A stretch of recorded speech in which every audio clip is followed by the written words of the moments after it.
I've done photography for the better part of all my life. I had this point and shoot I got for my birthday when I was 15, originally because I wanted to vlog. I took photos when I could, and the drive started to appear, but it wasn't one I was really willing to invest in. College was really when I started to develop a passion for it when I got my Canon T5i paired with a nifty 50. I found out what bokeh was, I realized what aperture and shutter speed meant, and most importantly, it hit me why all photographers everywhere are depressed. Because the photos never turn out the way we want them to.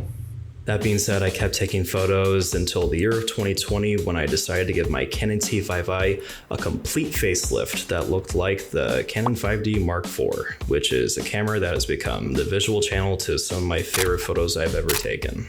Since then, I have ventured out into portraiture, landscapes, couples, nature, contemporary, and the genre that really gives me a slap in the pancakes: editorial. Except boudoir. I do not do art de boudoir. However, after all these years, there has been a section of this medium that I never really gave a try. Ironically, it's the place that it all started with: film. To make an already long story short, I had two friends in college that for some reason decided to keep in contact with me, and they shot film. One was a talented cinematographer, Olivia, and the other was the critically acclaimed singer of the Cars soundtrack, John Mayer.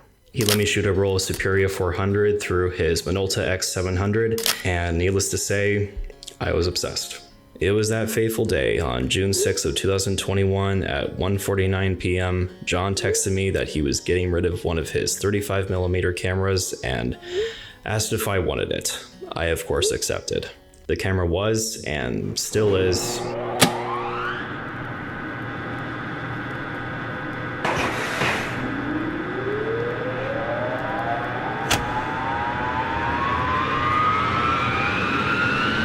the Olympus OMG.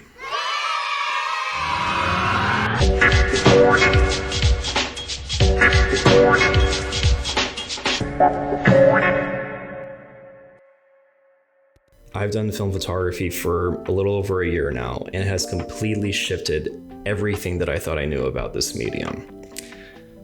These are my first 10 rolls, excluding the ones on my stomach.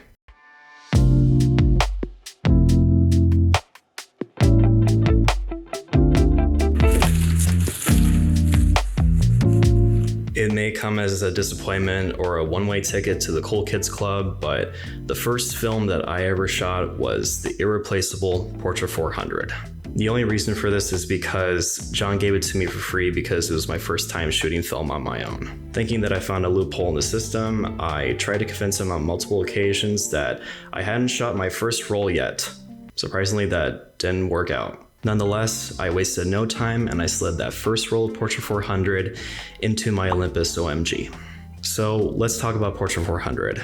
I'm glad that I started with this stock because this one is probably the stock that is going to give you the closest thing to a daylight balance. Basically meaning if your desired result is the natural look, then you'll most definitely receive that. The first photos that I shot with this film was, well, this very underexposed duck, but also these plants and flowers. I remember getting these back and being very impressed with the sharpness from the finished photos, and not like the sharpness you get with the digital camera. This hit way different in the best possible way. One of the macro shots I ended up taking that day was one that both made me fall in love with Portra 400 as well as film itself. The colors are in this in-between world of realism and ethereal. The highlights are nicely balanced and the shadows have this really pleasing fade to them. I feel like you could put chill or majestic underneath this photo and put a lo-fi indie playlist underneath it.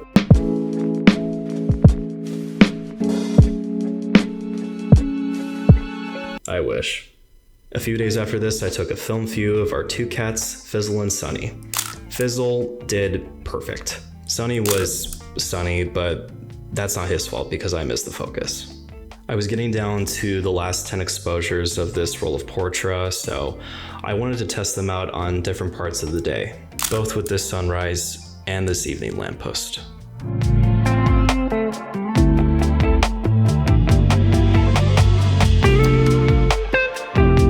Speaking of exposure, me and my friends decided to expose ourselves on a boat trip that we decided to take.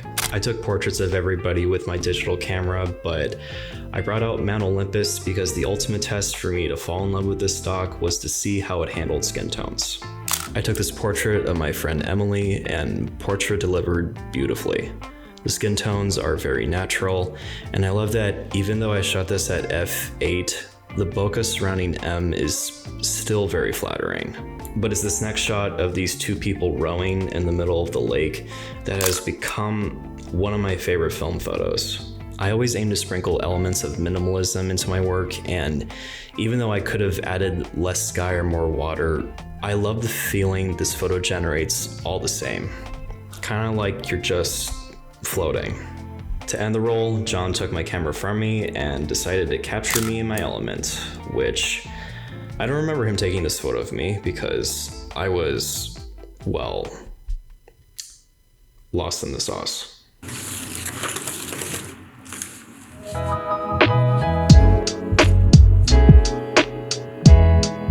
The next roll of film that I shot was actually a film that was given to me by my mother, an expired roll of Kodak Ultramax 400.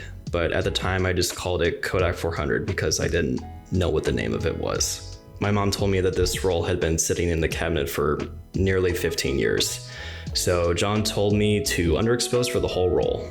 The reason for underexposing is to compensate for the lack of sensitivity that the film comes with. It is the age-old rule with color-positive film, you meter your film down 1 stop per decade. So since this was a 400-speed film, I metered all these shots at 200 to make up for the aging. So what happens to expired film if you so do choose to shoot with it? It really depends on what film you're shooting with, but overall, you can expect decreased sensitivity and contrast, increased gain, and color shifts. You can almost say that shooting with these precautions can lead to some wild cards. Wild card! With this newfound logic and a complete risk of botching the whole roll, I thought, what better way to test this film out than with some portraits? The best advice I can give you is that if you are shooting expired film, I think you're gonna have the best results if you choose to shoot outside rather than inside. These two shots of my sisters in particular had the decreased sensitivity and contrast talked about earlier, as opposed to these portraits I took of my friend Lauren. When I shot with my two other colleagues, Natalia and Morgan, it was less about the color shifts and more about the increasing grain. I actually don't mind how these look. Even if there's this huge stamp of grain across each of them, it kind of serves as a reminder that this is the real thing.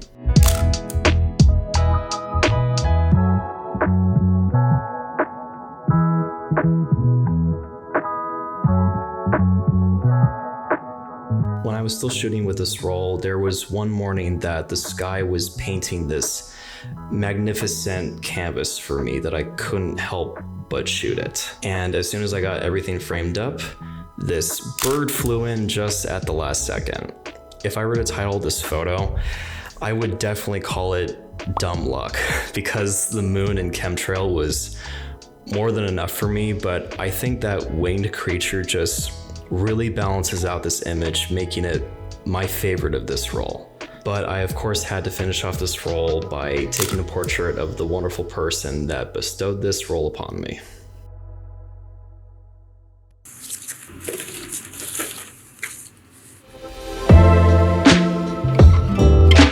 I want to talk about aperture. One of the biggest epiphanies that I've had with film photography is just simply how the combination of the lens and camera body that you have is all detrimental to what your result is going to be when you take the photo. With my T5i and my Mark IV, I never really went above the aperture of f4, f5.6 really, because I was a bokeh fanatic. After doing some research online, I discovered that it seemed like most people were saying if you want the best results, you have to keep your aperture in the f8 to f11 range. I was skeptical to try this, but I had a portrait session with one of my very good friends, the one and only Severus Snape.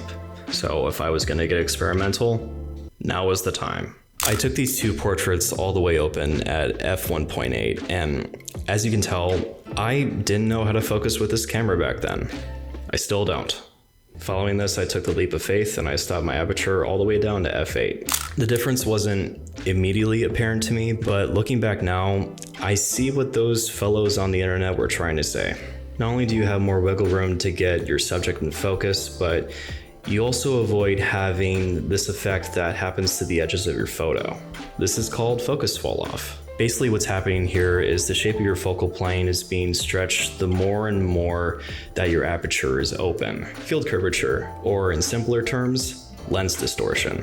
This is why most landscape photographers choose to shoot their work at f11 or sometimes even f22, because you get more detail and your image avoids having those trippy focus fall off edges. When it comes to digital photography, I think I'm a lot more lenient when it comes to keeping my aperture more wide open, especially when I'm taking portraits, but the conclusion I've come to is that with film photography, it's just a completely different story. I think some separation can still look pretty good, but keeping the edges in focus just makes the photo look like and give the same feeling as a painting to me. Speaking of paintings, you may have noticed that these photos look remarkably different. Prior to this, I got my first two rolls developed and scanned through a local mom and pop camera store called Gene's Camera Store. I highly recommend them. They make you feel like you want to take your shoes off. It was with this roll John offered to scan my negatives for me to see if I would like the results. I took a chance with this roll and they are very light and airy. This became the process that I liked at the time. Gene would do the developing, John would do the scanning, and I would do the crying when the photo didn't turn out. The colors lean into magenta and have this desaturated yet vibrant vibe that makes them very nostalgic to me. I also tried this 7300 lens that came with the Olympus camera, and I think the shots turned out fine. I just don't think that they hold the same personal feeling that the 50mm does. I haven't really shot with this lens ever since. A few shots that I wanted to highlight from this roll was this abandoned monkey left on the side of the street. This one just captures the essence of what film photography is to me. Why did someone leave a stuffed, vibrant ape here? Why has no one taken him? And most importantly, how has he sat in the sun for this long and somehow not gotten a sunburn yet? These are the questions that we'll always be asking. The other one is this shot of 6 boys at a softball game. It's the framing for me, but my favorite part of this photo is you can just tell that each of these kids are different from each other. You know who is the most outgoing just as much as you know who is just there to listen to their friends, and I kind of love that. I was taking a walk with my sister, and about halfway through the trail, I looked to my right. And you know how you look at a scene and you just know that this is going to scratch that itch you can never seem to get to? That's what this photo is to me. Easily one of my favorites from these first 10 rolls. The pastel colors are mint to me, but there are so many characters in this one. The red shed, the blue cover, the picnic table, the 2 empty chairs with a table, and the wooden boat leaning up against the shed make this photo feel like an I Spy book. It's one of those photos I keep coming back to when I reflect on my work, because the more you stare at it, the more you start to notice things.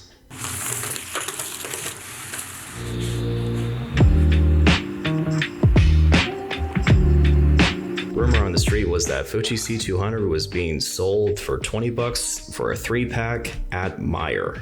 I needed to shoot a film that wasn't Portra 400. Not because Portra 400 is expensive. Actually, no, that's exactly why. Nonetheless, I grabbed the last 3-pack that they had and I got to shooting immediately the next day. First impressions with this film. There's definitely more green in the shadows, and even though I tend to edit my photos on the more magenta side, I actually think that these are pretty well balanced for also being a daylight stock. In my opinion, the colors sing just as well as Portra does. You could basically call it poor man's Portra. I saw, especially with these photos I took of our pets and my sister and her fiance, that the dynamic range isn't portrait level, but it can be really close sometimes when it wants to be. The highlights might get a little bit rough, but that doesn't take away from the fact that Sunny is a smiling boy. But how does it do with skin tones? Luckily, I was doing a shoot with one of my friends, Kendra, in what was basically a jungle of corn. Unfortunately, none of us were 7 feet tall, so we had to bring a stepladder, provided by my stepdad. Fuji C200 definitely passed the vibe check, and so did Kendra, considering it was her first modeling session.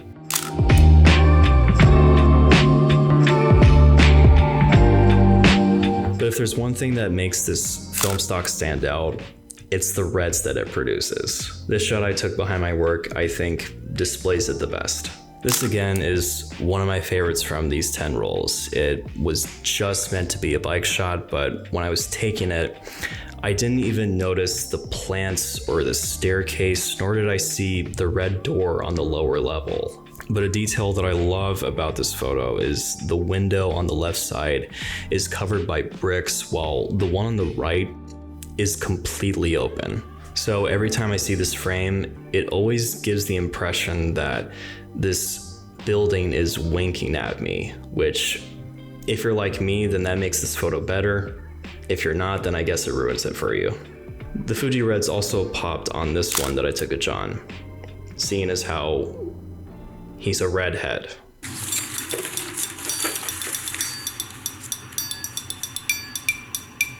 There's an important part to this whole video that is basically the whole reason why this video is even happening. An unsung hero, the Olympus OMG. Also known as the OM20, this is a single lens reflex camera that has come equipped with a Zuiko 50mm 1.8. With these two put together, you have a lightweight camera with a shutter speed of 1 to 1000, a meter that I have to set to 2 stops underexposed at all times, an annoying battery check, and best of all, it's electronic. Aside from some technical disfluencies, the two things that have always sold me is the built-in light meter within the viewfinder and the crispiest shutter I've ever heard in my life. You just don't get that with a digital camera, you know? What I've found is this camera and lens combo have allowed me to shoot the moods I always want to display. Candid somber moments to artsy moody shots. This is great for me personally because I can use this camera to do a creative photo shoot just as much as I want to capture a moment with my friends and family. And animals that don't have my permission. Just like the same lack of permission my friends' neighbors didn't give us to watch bad movies at 2 in the morning. I hope they don't even have sex. They just tear each other's shirts out. What? Who needs alcohol? I need alcohol. I think of you every day. How could you do this? How could you commit suicide? I've hacked into every government. Name an example. No smoking. These are yours. Anyway, it was the next day and I had to travel to Chicago to see some friends. But I finished up the Fuji C200 the next morning with this shot. Never have a staircase and plan been better best friends.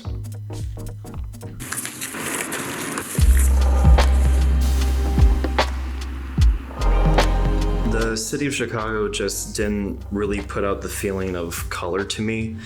So I took the liberty of shooting my first B&W. That's right. I took a gun out and I shot a B&W car. Then afterwards I loaded my 35mm camera with a black and white film called Ilford HP5, starting with some portraits of these fine gentlemen at the Shedd Aquarium.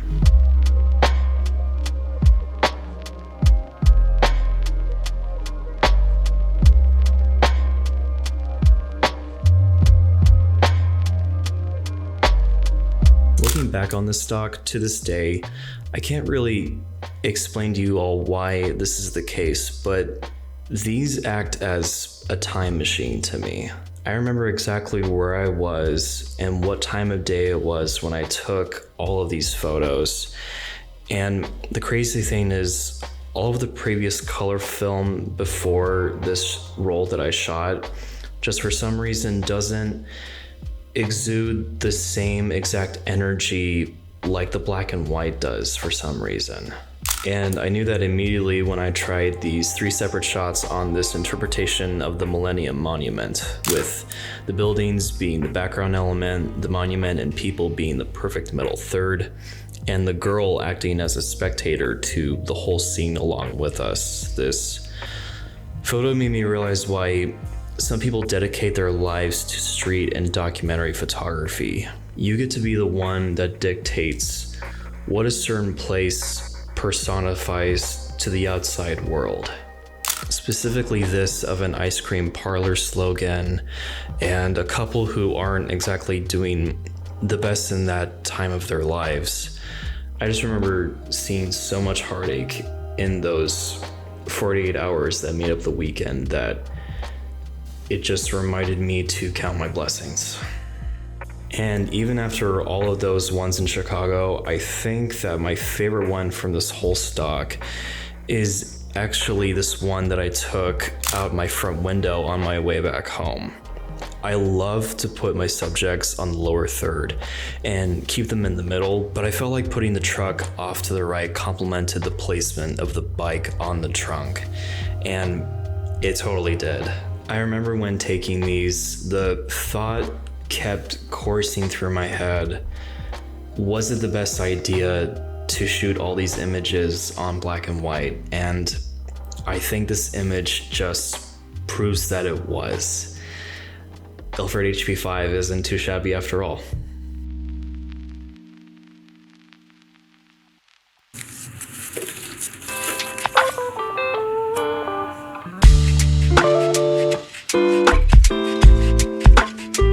Let's take a seat in Honesty Corner here for a minute. This roll doesn't contain anything that I would personally bring up to people when they ask me about film photography, which is just a nicer way of saying that this roll didn't exactly turn out the way I wanted it to. Except for this one of a bassist doing a headbang. I think kinetically this photo sets the creative wheels in motion when testing different shutter speeds. But the process of John scanning my negatives and then giving them back to me in these TIFF scans that were already in a pretty flat color made me realize that they were becoming less complimentary and more lifeless in what I was aiming to achieve in the long run. Basically what I'm saying is that this is all John's fault, so blame him. Even though the role isn't one I look back on with best intentions, it does serve as a landmark in my continuing realization of what made an image done by me, if that makes any sense. Speaking of landmarks, it was during this role that John gave me one of his flashes, the Minolta Maxim 2800 AF. I took a test shot on John, and it definitely stands as a defining moment because even if I didn't completely dig it at first, it's a look that I use more and more, which is something you guys will especially see in the future. Let's go to Salt Lake City.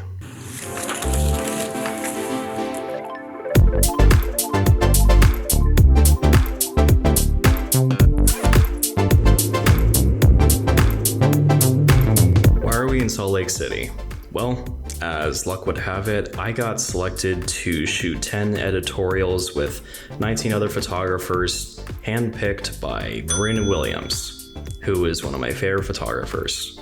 It was one of the best weekends of my life. I mostly shot digital during this whole event, but I took it upon myself to shoot some film as well. I feel like it would have been stupid if I didn't, you know? I packed in my last roll of Fuji C200 and we hit the road.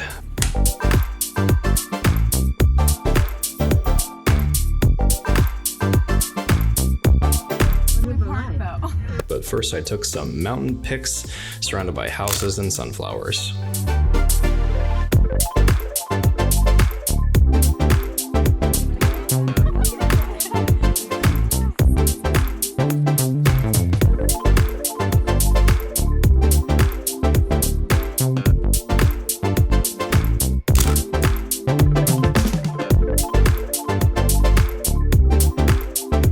Was C200 the best choice for these?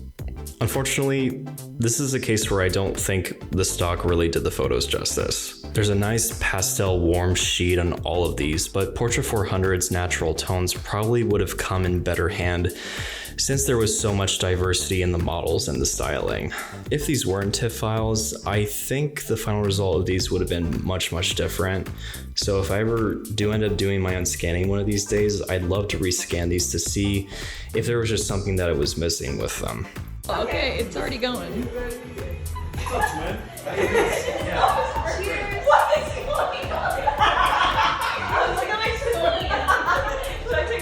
Even though the next day yielded the same results, some of the framing and poses from these I still really enjoy, especially this one of Christina.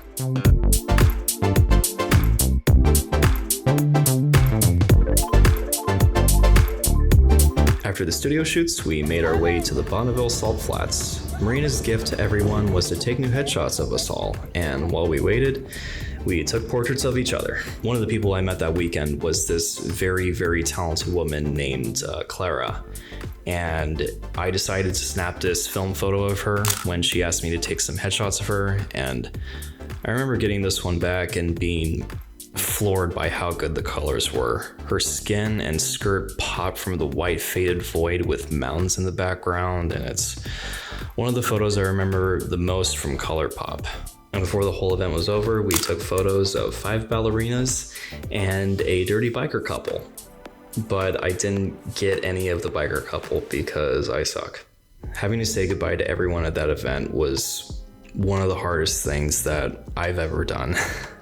Being in a creative atmosphere like that for days is something you just can't emulate, especially when you go back home and you're just shooting with yourself. I just might make a separate video about it one of these days. My Midwest depression immediately hit me when I got back to Indiana because 1, I was in Indiana, and 2, because I was immediately filming a wedding the next day. And it was when I was driving back from the wedding, when I was going back home, I pulled off to the side of the road and I captured this, an agoraphobic truck hiding in a field of crops. This one literally stands out to me because it embodies the exact feeling I go for with this kind of framing, loneliness.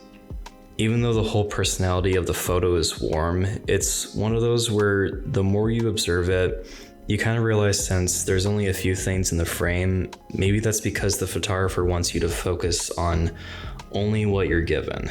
I could have put the truck in the middle, on the upper third, off to the left or right side, but instead it ended up being in the lower third.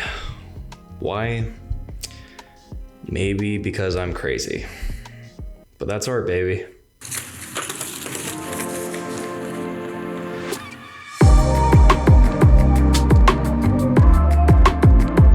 You guys may have noticed these frames that are at the beginning of each roll that look like they've been pulled out of Hades' hot tub, which would make sense because they go through my Olympus. Mythology aside, I decided to do a narcissistic self-portrait to start off this roll, and the result was something of luck.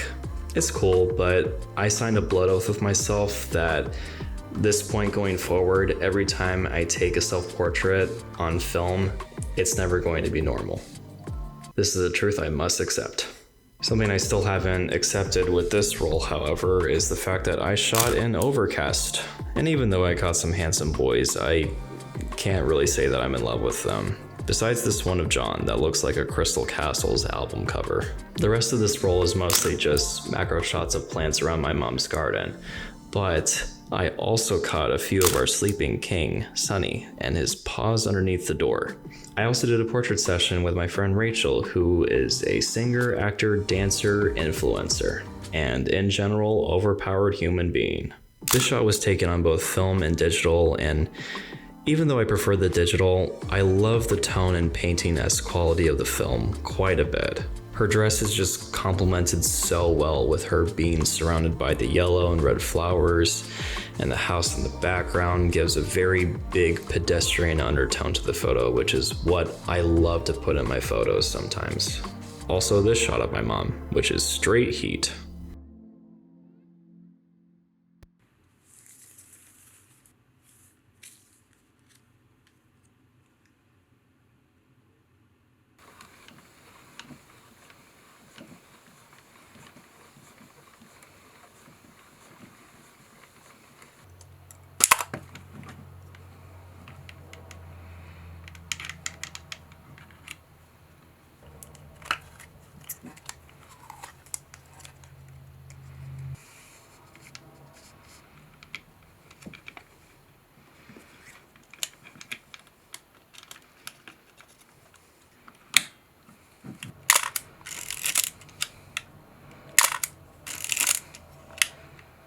Something incredible happened with this role.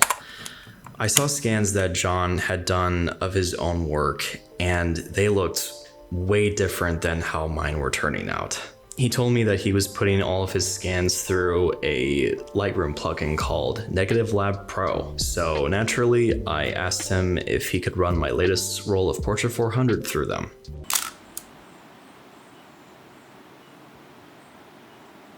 Yeah, that's what I'm talking about.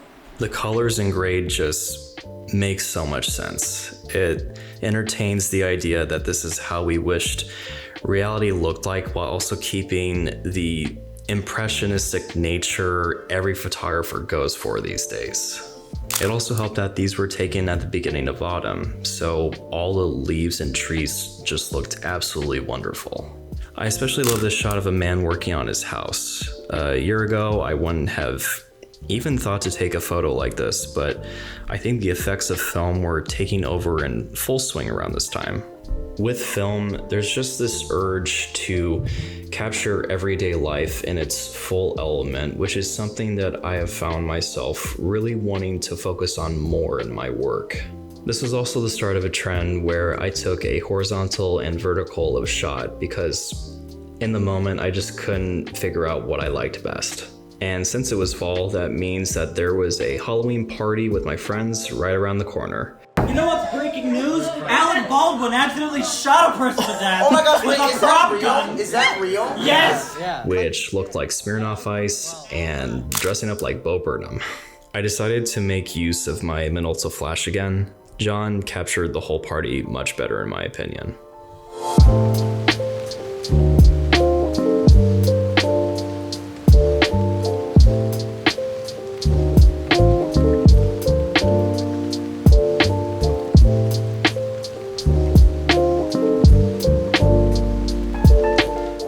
Not until you open that door. No, we're getting all down here before I open this damn door. Yeah, I also did a few witchy portrait sessions with this role. One with my three friends, Kayla, Kate, and Artemis. River also got some portraits from me, and the same evening she asked me if I could take a photo of a shrine that we made for our grandmother who passed away. I took this handheld in a completely dim lit room, but I think the grain and dust actually adds a nice layer and keeps the Halloween vibes alive. So one morning for my work, I had to take some film equipment to the client that had only lived 10 minutes from us because they offered to help carry the load down for travel. And that meant I got to sleep in a little bit, but it also meant that I got to watch the morning sunlight illuminate the autumn leaves and trees. And I remember looking in my passenger seat at my 35mm camera, and it was just meant to be.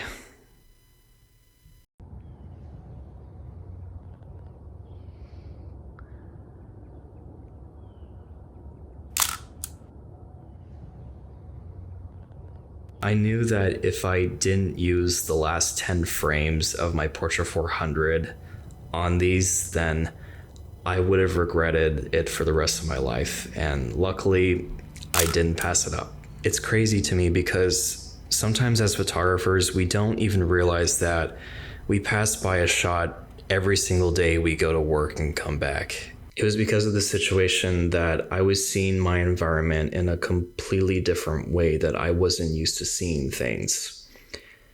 And just like the shed that I showed you guys earlier in the video, I looked to my right and saw perfection.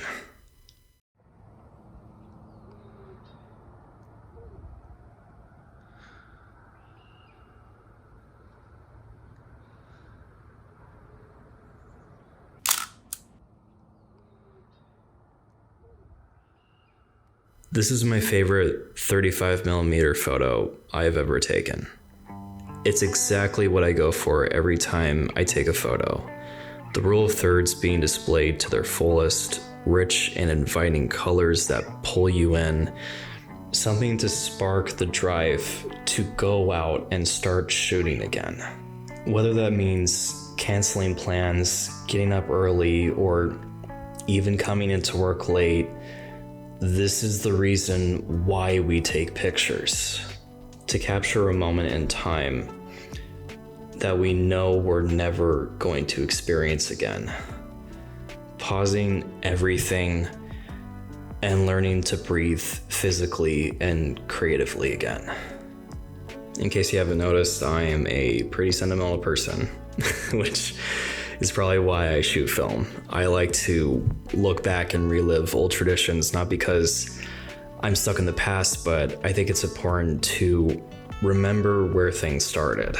During my time in college, when I needed a moment alone, I would go on these drives by myself, and I would go to the local BP and I would pick up a few donuts and I would get a Snowberry iced tea, even though I wasn't even a skater. One evening I was back in my college town and I was having dinner with one of my old professors whom I hold very dear to me. And I just felt so young that night. So I drove to the same BP gas station. I picked up 2 donuts and a Snowberry tea, and I sat on the trunk of my car feeling like I was in college again. And I noticed in my camera that I had one more exposure that I hadn't done for the role yet. And I placed my Snowberry tea and my bag of donuts on the trunk of my car, and I snapped this, which I think is a good one to end these 10 rolls on. Well, there you go. My first 10 rolls of film. 4 rolls of Portra, 4 rolls of Fuji C200, and 1 roll each from Ilford HP5 and expired Kodak 400. I've already stated what my favorite one of all these is, but if I had to pick another, it's gonna be this one of the Shed. I just feel like this could be hung up in a rich person's living room, you know? It's become the standard I set for myself every time I put a roll through Olympus. I think maybe, just maybe, that I might make this into a series because it's great to look back on these photos and tell you guys what they mean to me and where they came from. If you made it to the end of this video, thanks for sticking around. It means a lot. These have been my first 10 rolls of film that honestly turned out pretty fat, just like my stomach.